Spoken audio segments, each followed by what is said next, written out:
before we proceed with the rest of the meeting. One is in light of the Office of Attorney General's opinion dated back March 9, 2010.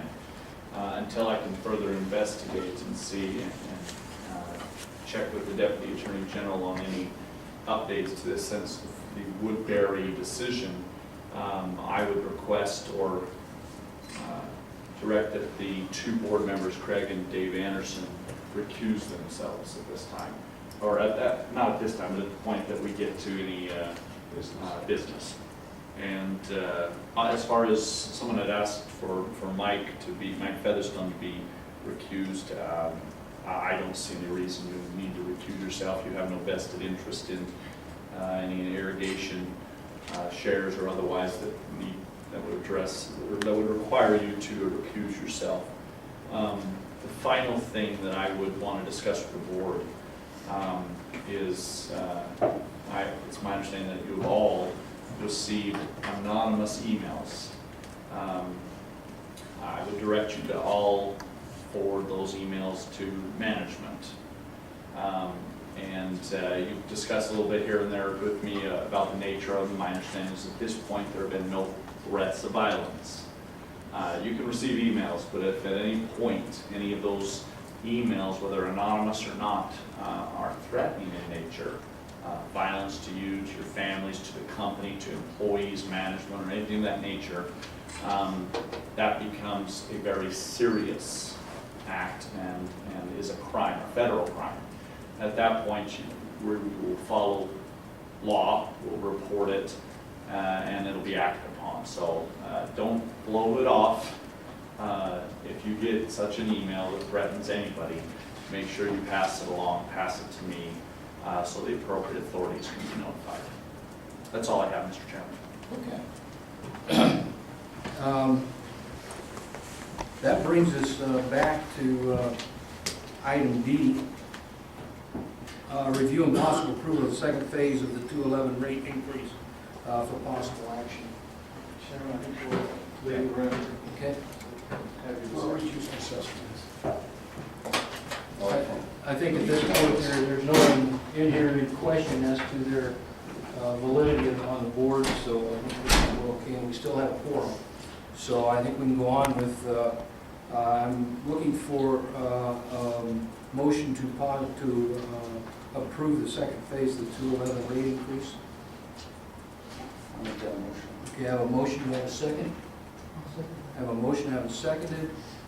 It's now open for discussion. Mr. Chairman, would you like to explain Sure. to us the intricacies of this? We have been through the cost of service prior to this and understand that the need for that 4.5% is to bring us to a responsible financial position and in compliance with our various bond and loan requirements.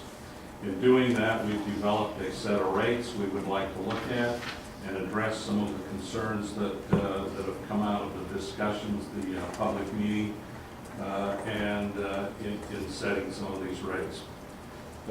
This is a comparison sheet of the existing rates versus the new rates.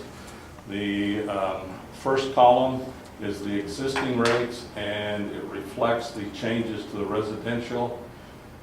In the case of the irrigation and general service customers, I am not recommending a change to either of those. The cost of service study clearly indicates that those customers were paying all of their costs to serve. They were meeting their obligation, and therefore the cost of service study did not indicate a need for a change to those rates. Take your magic down. Oh, okay.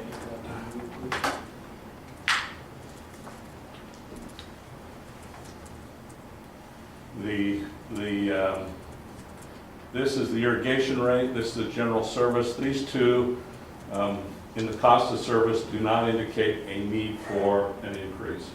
If there were an increase, if the board did deem a desire, a need to increase there, I would recommend taking the $25 customer charge and making that the customer charge for those two customer classes.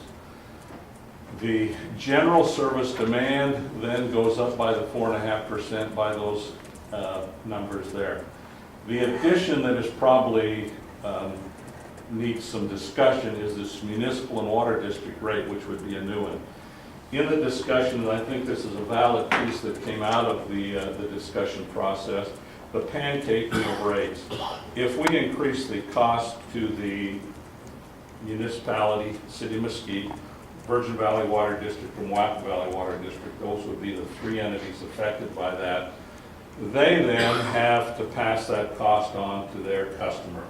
So not only does do the customers of Overton Power receive an increase in their power cost, they receive an additional cost increase through their water or city cost.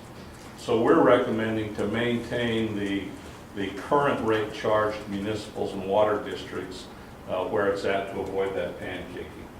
And that's the rates we're proposing, and we would turn it back to you for discussion. These rates are intended to recover funds sufficient to meet our debt service coverage.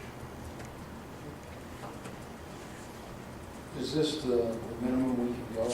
This is the minimum this is the minimum identified in the cost of service study you have to go to meet that coverage. Delmar, do you mind discussing briefly what effect would have if we don't meet that coverage? If we do not meet that, if we adopt this and did not meet the rate, we would be then obligated to review and do something with the rate. If we choose not to adopt the rates, and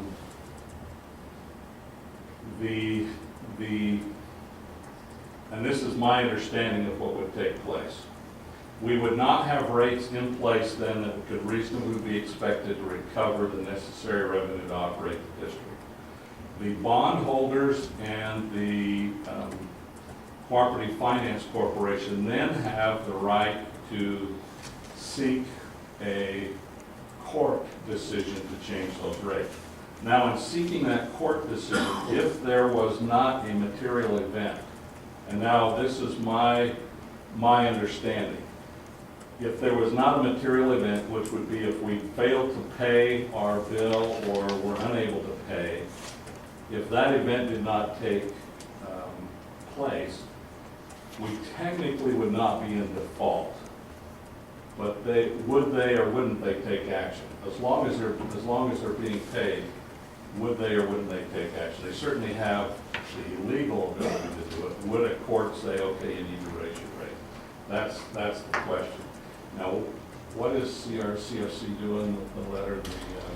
We are being requested by CFC to get a waiver letter because we have dipped below our debt service coverage.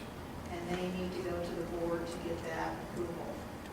And the approval of that waiver is going to have some stipulations in it. We haven't received that yet, but the concept is that we're going to waive the debt service coverage requirement provided there are steps taken to correct the issue. So that's my understanding of what happened, which is pretty, I don't think there's any clear indication what would happen, but we certainly run the risk of facing a court decision to raise the rates. And he's correct. You could, if you chose not to raise the rates, you could ultimately be forced by law to raise your rates whether you liked it or not, to meet the bond. If to meet that debt service, if we did not meet that rate, if we do not have sufficient income to pay our bills. One thing that's driven this process is the down rating by the credit institutions. Because we delayed the full rate increase in 2011, we were downrated by the credit agencies. If we were to make the decision to force a court to make us raise the rates, that would have an adverse effect on our credit ratings as well. So, now that said, if you're not going to borrow money, do you really care what your credit rating is? it's an indication of how well your company's doing. You certainly want to keep a healthy view in the market. So it's my recommendation to go ahead and adopt these rates as we've identified. And with that, I'll leave it to the board to discuss or move the action. Any further discussion? I was just going through the Fitch's downgrade, and it did state that the persistent weakness of the debt service coverage was the principal reason for the downgrade. And when you take a look at it, once the indenture, the rate covenant requires the district to maintain net revenues reasonably expected to be at least 1.25. Is that correct? The debt service on the bonds is different from the debt service on the CFC debt. The CFC debt is modified debt service coverage. The bond is a straight debt service coverage. They both factor about the same when you do everything. They both come out about the same, but they have two different ways of calculating it. So, Will this bring us to the 1.25? yes, and it'll bring us to the 1.35. So one will be listed as modified debt service, and one will be listed as debt service. And they will not be the same number because of the way you calculate those two numbers. So, And the debt service study is, we determined that we needed this 4.5. that's what comes out of the cost of service Well, they study. determined a year ago we needed 8.5, and we went to 4 instead of 8. And delayed this for a year. Yeah, anticipating that maybe growth would correct some of it, and there has been some growth. I think we're seeing some movement there. I think we're on pace to connect about 200 new homes. So, no, there's some indication.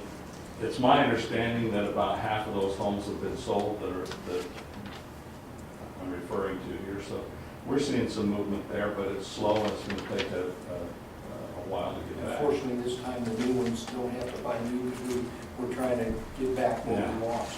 Yeah. Okay, any further discussion?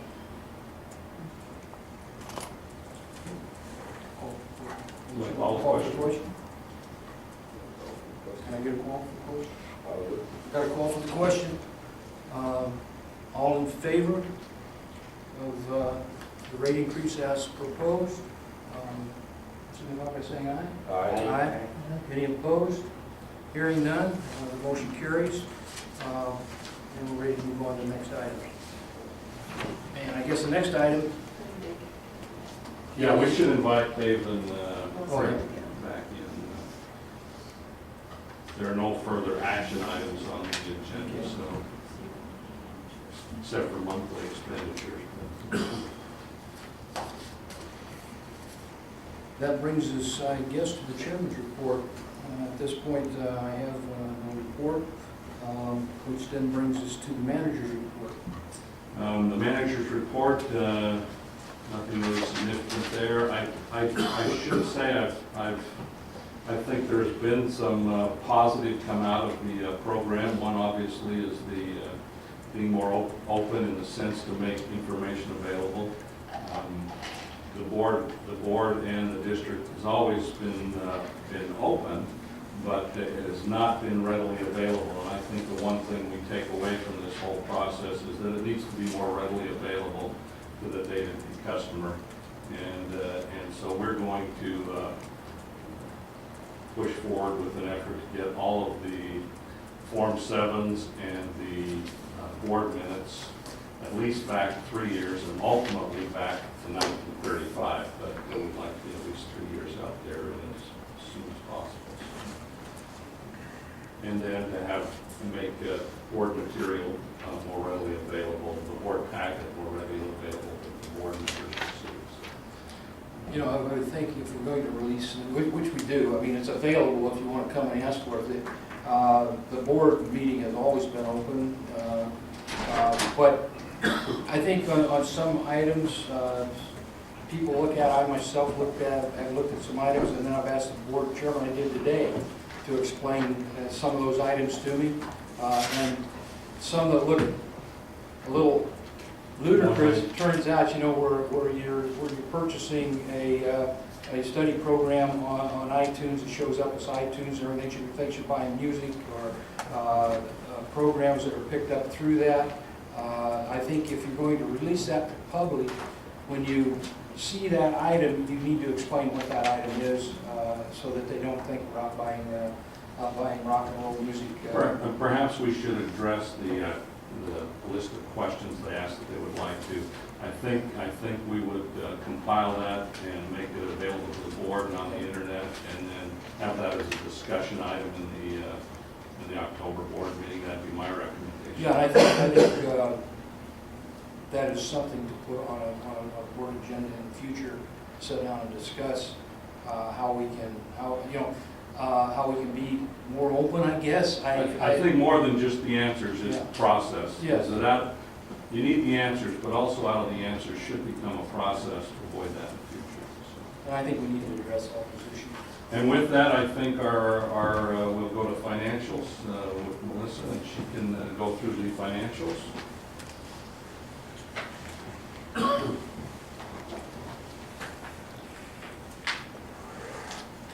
Okay, our operating revenue for... Easy, I'm getting my pointer out. Thank you. And I'm getting this little toy I bought. Our operating revenue for August was $3,717,000, an increase from last month of $263,000.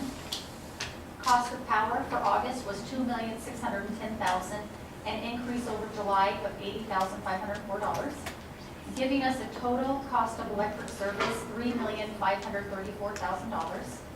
That gives us a margin for August of $182,485, leaving us a year-to-date loss of $117,109. Our total utility plant and service for August is $9,467,000. Our net utility plant is $75,575,000. Our total assets and other debits for August is $91,026,000. And our margins and equities from the liability side of our balance sheet is $32,029,000, giving us an equity as a percentage of our assets of 35.19. And if you'll recall, we would like to reach 40% or higher. That gives us a 0.25% savings on our interest rates with CFC. Our total liabilities and other credits is again the $91,026,000. Here we have the summary version of our cash sheet. Our balance as of the end of August is $3,793,000, a difference from last month of $796,000.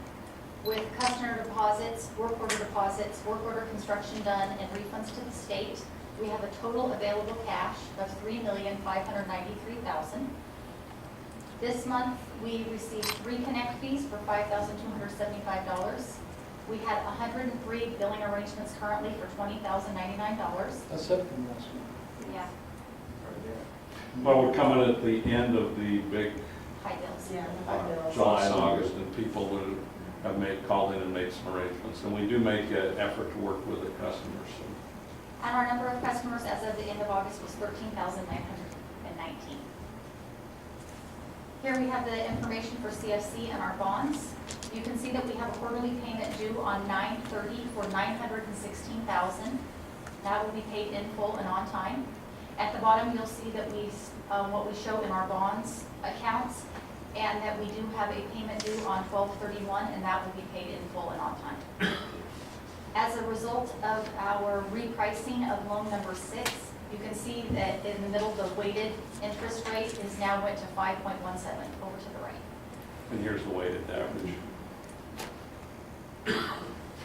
Here we have a breakdown of revenue by customer class.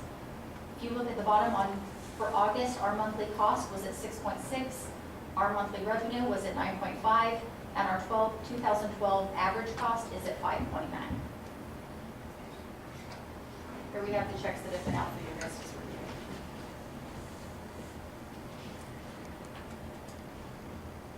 Back to you, Mr. Chairman. And Check register you guys have had in advance, you looked through that, any questions on that?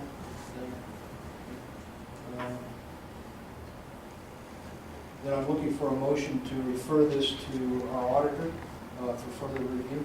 I'll make that motion. I've got a motion to refer to the auditor for further review. Second. I've got a second, all in favor? Actually, before you do it, again, just to reiterate, I'd like the two of them to recuse themselves from the voting. I want them to stay in the room, because they need to be watching what's going on, but they need to recuse themselves. So what we're looking for then is a vote from two, I'm looking for two abstentions in this. I suppose that would be correct, John. That's correct. So I'm looking for a vote, all in favor? Aye. Any opposed? Hearing none, looking for two abstentions. You got those, so I got to do some math here, guys. That's never good for a social studies guy. 5 yeas. 5 yeas, 2 2 abstentions, abstentions, No nays. no nays. There we go. Thank you. I'm a graduate of the Iowa school system. I know how many tits are on a cow. Other than that, we have trouble. Okay. I'm not sorry, ladies. Would you like that to appear in the? I prefer not to read that next week. We are now looking for, we did that. Any additional public comment? Yeah, we're back to public comments. Again, I would ask you to limit to 3 minutes. Is there any public comment over in Mesquite? Yes, sir. This is Bowie. I'd like to make a request that you make a bigger effort looking for cost control. We hear about being open, and but I think I haven't heard any discussions tonight about really making a serious attempt on cost reduction, wherever they may be. And also, I want to counter your argument that you've been open, because my experience is that you've not been open. The meetings are open to open public, but to get data and information is wrong. It has never been open. Last year in September and October, I tried to attend some meetings which were initiated basically just to find some impact fee information. And when my initial request was asked, I was entered or handed an affidavit that I had to sign saying that if I got this information, that I wouldn't tell anybody, told you exactly why I wanted it, and it was very restricted. It had to be notarized and signed, and that's not open policy. That's nowhere in open policy, and that's been the operating policy of this board from my perspective. I asked, we had one of the meetings when I started asking questions, the chairman of the board directed the attorney to find out if these meetings could still be open session or if you could close them. And the next meeting, the attorney reported that the meetings could be closed because you didn't take tax money. So I think the board really needs to do some self-examination and really open it up. And the first thing I really would request you do is publishing the minutes for 3 years or 5. We need some year-to-date and prior year financials to compare what's going on, and those aren't available or published. So I think the first thing you need to do is month to month doesn't tell a businessman anything of what your business is doing. You need prior year information, especially on business like power, which is seasonal. Thank you. Thank you. No further comment in the key? I just had one quick question I'd like to clarify on the rate increase on tariff number 5. Was that always part of the 4.5 increase? That looked like it might have been something added. It is, that's a new rate that we've proposed to be added to avoid that pancaking. Prior to this, the municipal and water districts would have been under the general service demand rate. So we've pulled them out from under that general service demand and made a separate rate for them. Okay, thank you. This is a question directed to the general manager, Mr. Lehman. You direct it to me and I'll direct it to him. Okay, to you, Mr. Moses, to ask. According to a published study on the normal sizes and salaries for public utility power companies, published in '08, which isn't that far away, the average size of a power district, number of customers, is 37,000. That's the average size district. I see here 13,953. roughly, and growing. The average salary for a manager in Mr. Letham's position is between $111,000 and $139,000. That's the average salary. How can you justify even a $200,000 salary for a power district 1/3 of the size of even a normal power district? Twice as much pay for 1/3 the size of even a not modest district. I think that we can certainly review where that number came from, and I think we will. I think with the, same way with the. in conjunction with the cost-cutting measures, we can certainly review that. And we can agendize that for a future meeting. And I think the gentleman's questions and the gentleman's we need to talk to as a board, I think we need to have that agendized. And I think we as a board are open to looking at those kind of things.